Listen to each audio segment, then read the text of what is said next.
Hello, Whitey World! I hope everyone is doing well today. I'm sure po maraming makakarelate sa mensahe ng bidyong ito. Ito po ay pinamagatang silid-aralan. I'm sure marami pong makakarelate dito, di ba? Sabi nga din sa kanta, high school life, oh my high school life, every memory kay ganda. High school days, oh my high school days, are exciting kay saya. Diba? So, pakinggan mo po ang mensahe ng video ito. Silid-aralan. Sa bawat sulok ng silid-aralan, mayroong pilit na nakikipagsapalaran.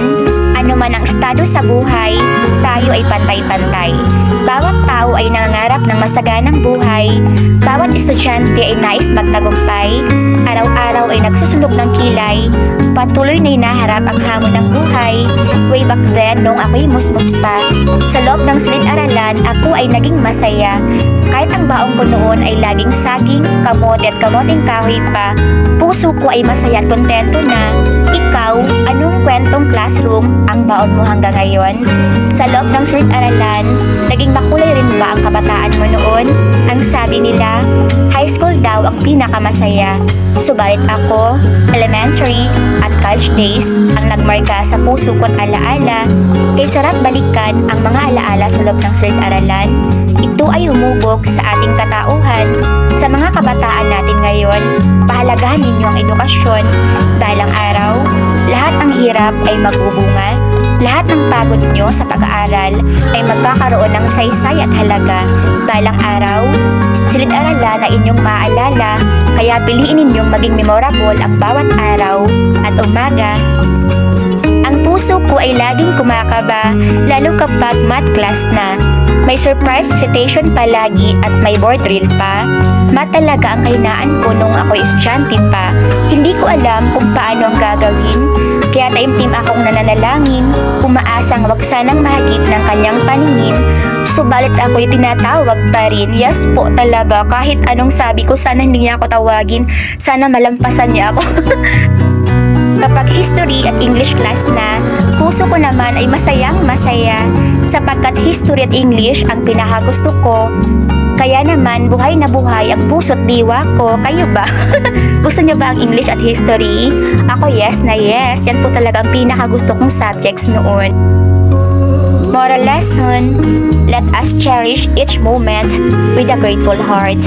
To those who are still aiming to have a better quality of education, kaya nyo po yan, di ba? Hanggat may oras pa po, sabi nga ang edad po ay number lang yan. Kaya po kung may mga pangarap pa tayo na pwede pang matupad, i-push na po natin. And to all the students out there, mag-aral kayo ng mabuti ha, huwag niyong sayangin ang effort ng inyong mga magulang. Balang araw, lahat ng alaala po na mayroon kayo sa loob ng classroom, babaunin niyo yan hanggang sa pagtanda ninyo. Diba, ngayon pa lang, gawin nyo na ang best nyo, mag-aral lang mabuti, just do your best, and I'm sure malayo pa ang marating mo.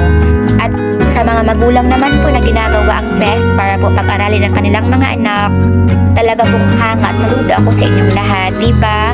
Nawa po ay patuloy pa kayong i-bless at gabayan ni Lord.